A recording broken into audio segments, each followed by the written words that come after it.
Well, good evening. It's a great pleasure to introduce Dr. Ralp Semmel, who is the recipient of the Outstanding Alumnus for the Year Award for Engineering and Information Technology.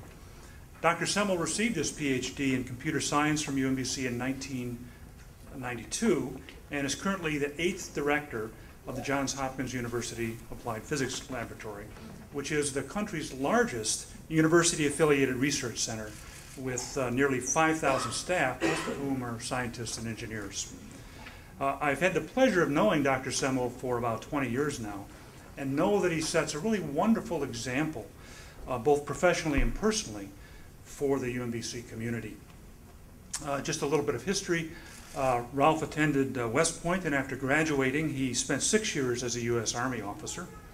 In 1986, I heard him say recently he left a very lucrative job and took a pay cut from Wang Laboratories to join the APL Research Center. And he did that because he thought he could have more of an impact doing research than selling Wang computers. Shortly after that, in 1988, he entered the UMBC Computer Science Graduate Program and worked with his mentor, Professor Jim Mayfield, who's here this evening.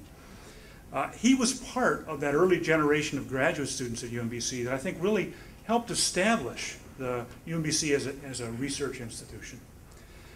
His dissertation attacked a very difficult problem, that of enabling people to use large and complex databases without having to master complex query languages or know the details of the internal structure of the databases and their naming conventions.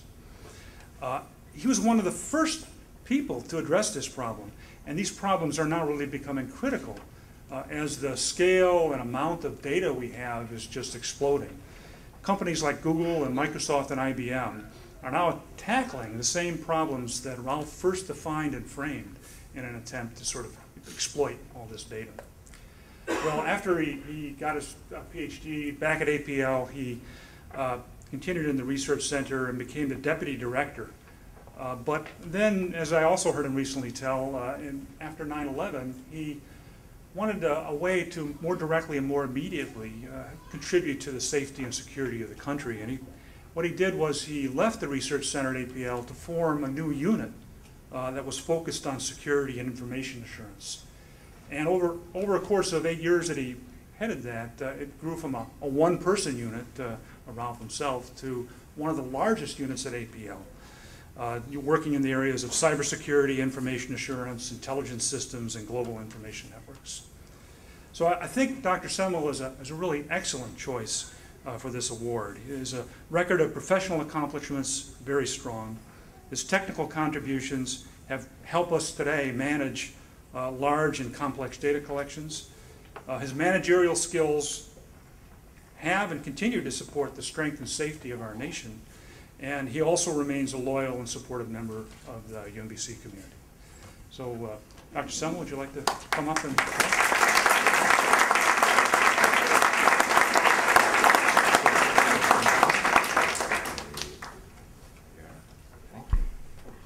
We have streamlined the processes here, so we don't have to take pictures. This is very nice, much nicer. All right, all right. Thank you. All right. Well, good evening, everyone. I understand that I have just a couple of minutes to talk up here. I'm going to take the liberty of abusing that being the first one up on the podium and let those that follow me have to make up the time.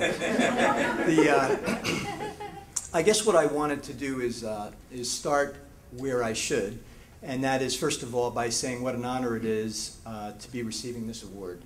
And what makes it all the nicer is that it's an unexpected award. And when you get an unexpected honor like this, it really is, it's very touching. And I have to thank a few people. And if I do nothing else tonight, I do need to acknowledge some folks. And the first person that I would like to acknowledge, of course, is Tim Finan, who nominated me for this award. And I will share with you that when I got the call that I was getting this award, I said, wow, that's great. I wonder how I was selected. And a few days later, it struck me, maybe I should ask. And so I did. I called up, and they told me that Tim had put me in.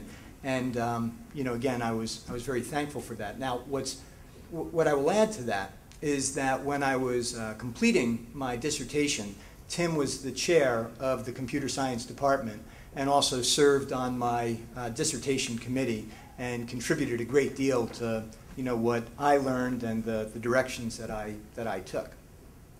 Another person that I would like to acknowledge is Dr. Tony Norcio. Tony, would you, Tony's in the back there. Tony, when I was at UMBC, was the chair of the Information Systems Department. And at that time, and probably still today, when you were pursuing your dissertation, you had to have a faculty member from another department as part of your committee. And so I invited Tony to be on the committee, and he contributed greatly to the, to where I was heading from a research perspective.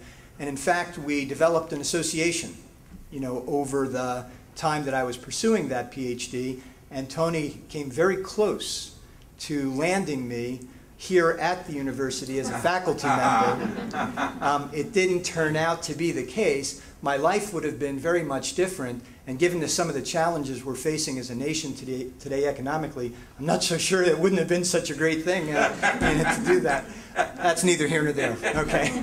The third person that I'd like to acknowledge is Dr. Jim Mayfield. Jim, would you stand up? So Jim, it turns out, is now an APL, a valued APL staff member. But at the time, Jim was a faculty member at UMBC and turned out to be my advisor. Okay, in fact, he and Brooke Stevens, who was a co-advisor, guided me through the process. Now, what's interesting here is you might be able to tell I'm a very laid-back, non-intense kind of guy. Jim, on the other hand, was this very intense Harvard-Berkeley kind of fellow. And you take this Harvard-Berkeley guy with a West Point guy, and it was yin and yang, but it was magic. Okay? And I learned a great deal about how not to take things so seriously by working with Jim. And it really was a great learning experience. Jim was an expert in natural language understanding. I had an interest in that area, along with my interest in database systems. And Jim provided me with just enough guidance, but treated me as the more mature student that I came into the program as. And when I say more mature, I came in when I was about 30 years old. Now, when I say mature, my wife couldn't make it here tonight because of a family situation that we have, but she'd be laughing right now if I said that I was mature, okay? As would many of my friends. But nonetheless, Jim treated me in a way that allowed me to really flourish as an independent researcher. Now, there's one other person that I want to acknowledge, and that's not somebody who was associated directly with UMBC, but who actually steered me towards UMBC. And that's Dr. Vince Sigolito. And Vince, would you please stand up? Okay. So Vince, College Park, by the way. Vince is a Ph.D. mathematician from College Park. It's okay, we like you. What I will share with you is Vince is the person that hired me at APL. Okay. And when I came on board at APL, Vince said, hey, I'd like to bring you on board, but you need to pursue your PhD. Like you to think about schools. But then he couldn't bring me on board because of certain cap issues and so on for a year and a half. So it shows you how badly APL really wanted me. It took him a year and a half to bring me on board. Okay, well, things worked out when we look at the long game there. But in any case, I actually knew Vince before I came to APL, because my second master's degree was from Johns Hopkins, and Vince was the chair of the Hopkins program and actually was my professor in a number of different classes, and we developed a very strong association that led to my ultimately being brought on board at the laboratory. And so I'm actually forever indebted to APL, and of course what I will tell this audience publicly is that my success or failure as the director can all be attributed to him. The final person that I would just like to acknowledge is President Hrabowski himself. When I was appointed the director of APL, Dr. Hrabowski reached out very quickly to see what kind of collaborative opportunities we could establish, stronger collaborative opportunities we could establish between the laboratory, which is a national resource, by the way, and UMBC, which is a very strong presence and growing in the research community. And it's a community, it's a school from which we draw actually a lot of students. All right? Now, I will tell you what I liked very much about that engagement. As the director of APL, I get a lot of calls, okay? And most of them are for money, right? And when UMBC called, they asked me to come over. And yes, we wanted to, look at how to bring funding in, but they weren't asking APL to provide the funding. They were looking for ways to collaborate with APL on joint activities. And it was just the right kind of approach, and it was the kind of thing that appealed to the senior leaders of APL. And since that time, we've engaged a number of different groups out at UMBC, and we expect the collaborations between the two organizations to grow quite a bit stronger. Now, that's the end of my thank yous, okay? And if I do nothing else, I will feel that I've been successful, because I feel that we don't often enough have the opportunity to thank publicly those people that have had the biggest impacts on our life.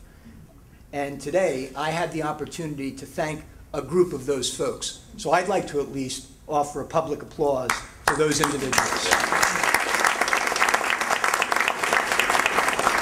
Now, if you'll bear with me for just another minute or two, I was asked to look back on my UMBC experience and identify those things that made it unique or distinguished it. And there were basically three aspects that I would like to share with you. The first was flexibility. Okay? When I came to grad school, as I mentioned, to UMBC, I already had 2 master's degrees, but when I came for my Ph.D., I was about 30 years old, and I had a family, and I didn't have the luxury of being able to go to school full-time. And UMBC provided me with the kind of environment and opportunity to be able to pursue my degree on a part-time basis, all right? And they didn't treat me as a part-time student. And that was something that really stuck with me. I found that very valuable. The second thing or attribute that I associate with UMBC is this notion of dignity and respect. And I think you got some of that from President Hrabowski's remarks. And what I mean by that is I attribute a lot of that to Jim Mayfield, who basically brought me on board and recognized that students are there to be embraced, okay, and to be allowed to flourish and encouraged to flourish. And that kind of dignity and respect has stuck with me. Now, I will share with you very candidly, not every faculty member I ran into I would necessarily characterize as having treated me with dignity and respect. But you know what? I just stayed away from those faculty members, all right? And there were only a few. You know, the vast majority of faculty members that I dealt with were just a great group of people, okay? The final thing I'd like to bring up, and this President Hrabowski addressed directly, and that is a culture of caring. What I discovered at UMBC is that folks were interested in more than just research papers and getting tenure and things of that nature. They were interested in the classroom experience. They were interested in the full scope and well-roundedness of the students that they had. And that made a tremendous impression on me. So in closing, let me just say that these characteristics that I look back upon, especially that ability to be flexible and deal with students that come into the program with more experience, that's a great set of characteristics. And I would appeal to the administration to continue to nurture and culture those things so that those students that need the flexibility to do things in a different way can get it. And you know what? Every once in a while, those students turn out okay. So thank you all very much.